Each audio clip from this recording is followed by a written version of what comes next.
This week I'll show you how to overpower the sun using a speed light. Adorama TV presents Exploring Photography with Mark Wallace, where you will learn innovative techniques on shooting a wide range of photography. Here's your host, Mark Wallace.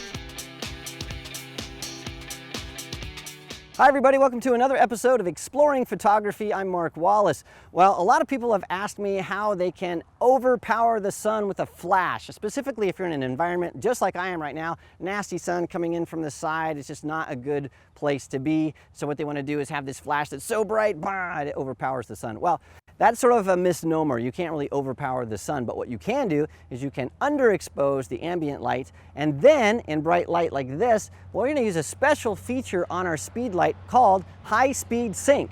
And that is going to allow us to shoot with faster shutter speeds so that we can underexpose the ambient light and then get that look that looks like you're overpowering the sun with the flash. Now, to show you how all of this works, I have asked Leanne to join me, and this is Leanne's very first Adorama TV video, so welcome to the show.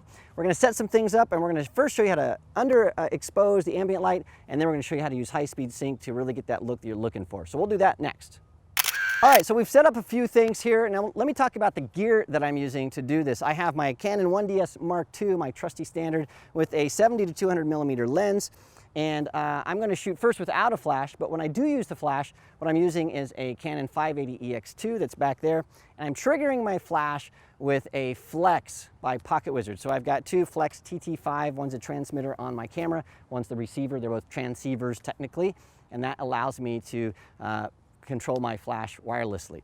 So that's how we're doing it. But what I first want to show you how to do is to underexpose the ambient light. And so that's what we're going to do first, and this is what you should do when you want to overpower the sun. Really, you're underexposing the sun. So let's see what we get when we just do it normally. So I'm going to take my camera here, take it off the tripod, and I'm going to use my internal meter on manual mode, and I'm looking through here, and this is about 500th of a second at f5. I want some shallow depth of field. And when we look at this picture, it's horrible. We have these really nasty shadows, and so we don't want that. We want to knock that out and use our flash as our primary source of light.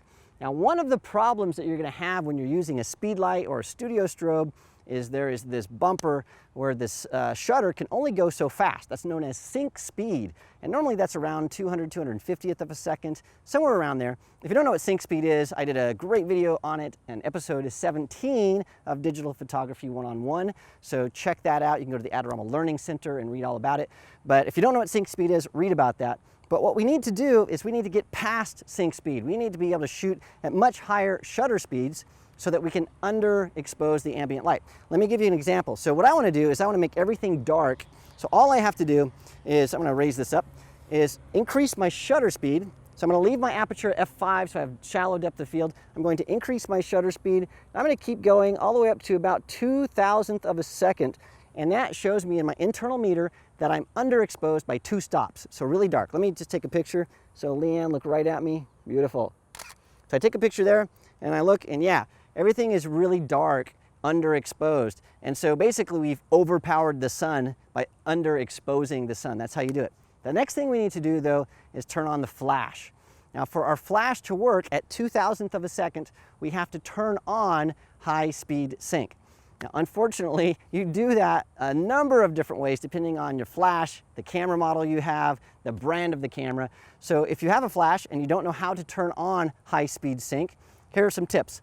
If you have a Canon flash, you turn it on right on the flash itself. And so depending on the model of flash you have, there's buttons, there's dials, and maybe in the menu. So look at your user manual, and we decided not to show you the specific steps because it would take us 20 minutes to show you all the flashes. But you need to turn on high speed sync. If you have a Nikon camera, then normally you turn on something called FP sync, focal plane sync, I think that's what it stands for, FP sync, and that's in the menu on your Nikon camera. And so we've got a bird here that's joined us. Very loud, I like the little bird. Anyway, so that's how you turn that on. If you're unsure, then you can always post comments right here on our YouTube channel, and I'm sure there's someone that's going to jump in and tell you how to turn on high-speed sync for your specific camera and flash. Now I'm using the Pocket Wizard Flex system, and the nice thing about that is high-speed sync is turned on automatically. You don't have to do anything to your flash. You just roll the shutter speed, and it will turn it on if it's needed. And that works both for Nikon and Canon, which is really nice. And that's why I'm using the Pocket Wizard Flexes, because it does it automatically for me. So what I'm going to do now is I'm going to turn on my Flex. And then what I'm going to do is I'm first going to take a calibration shot, which is required. And so we have that. That makes sure that the flash is operating properly. And now that we have that done, I'm going to roll my shutter speed back up to 2,000th of a second. So I'm shooting at 2,000th of a second at f5, and we know that at those settings, the sun is going to be underexposed, but my flash is going to give me a proper exposure on Leanne. So Leanne, I want you to look right at me, and turn a little bit toward that flash, just a little bit with your shoulders. There you go, beautiful. And I'll take a shot here. And now when we look at this, check it out. We have overpowered the sun. We've underexposed the ambient light. We have a proper exposure from our flash, and that's how it's done. Now the thing is, if you're wondering what settings I'm using on my flash, I'm just using auto mode. It's in full ETTL mode, through the lens metering mode. I'm not doing any kind of exposure compensation or anything like that. The flash is smart enough to know how to figure it out. And that is how you overpower the sun. Now, there's a couple more things I need to explain. So to do that, we're going to hop in the shade and give you the final thoughts on using high-speed sync. Well, there are the basic steps for overpowering the sun. Just underexpose the ambient light, make sure your speed light is in high-speed sync, or just use a mini flex or 2 flexes from Pocket Wizard, and that will automatically do the job for you. Now, you've probably noticed that we used a speed light with no diffusion, no light modifiers, so you might want to use a softbox like this guy here. This is an Easy Box Hot Shoe. The problem with that is as soon as you put a light modifier on your speed light, it is going to absorb so much light that it's going to be very, very difficult to shoot a full length or even a half length shot, because you have to have the flash so close to your subject. And so what I suggest, if you want to use a softbox or an umbrella to get a little bit softer light, what you should do is you should shoot in a shady area like I'm in right now, and then choose a background that's darker, and that will allow you to do that.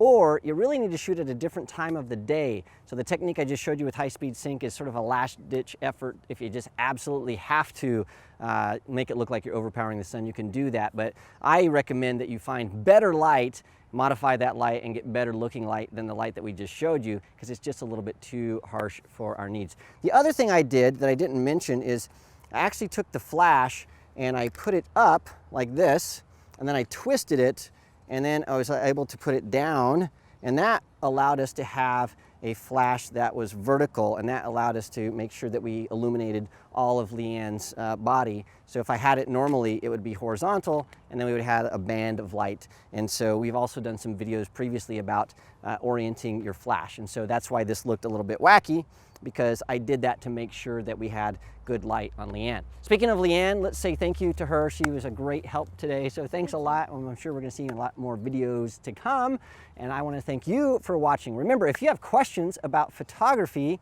or photography gear, just zip over to the Adorama Learning Center. There's a wide variety of articles and videos that talk all about that. Ask us questions right here on our Facebook page or our YouTube page, wherever you happen to be watching this from, and then we'll try to get back to you with answers to that. And if you see somebody ask a question and you know the answer, well, jump in. And we're a community. We want to help people out. We want to help people become better photographers. And last but not least, don't forget to subscribe to our YouTube channel. That way you don't miss a single thing that's coming to you from all the great contributors right here on Adorama TV. Well, thanks for watching, and I'll see you again next time.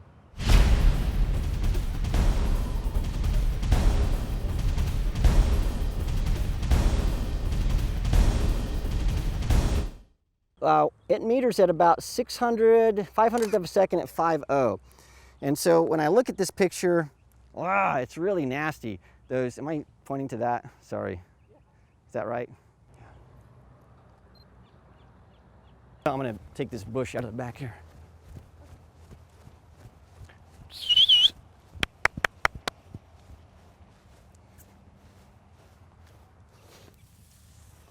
Well, let me make sure that's good. Want to get the most out of your Adorama photography equipment? Visit our Learning Center, where you can read popular articles, how-to tips, buying guides, and product reviews.